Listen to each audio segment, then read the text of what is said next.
viens pas toujours. Imagine mobila jeigu jūs norite jūsų kartais nepritrampote laukti planšetės.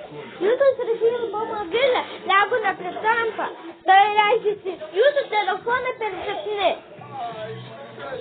Tai va, nes tas profesionalas viską žinau, mūsų vardas Emilis Keturkis, visų vardai, Laurijus, mamytis vardas, esam mama.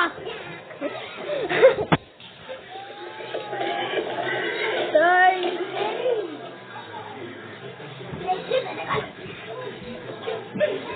kažkas buvo.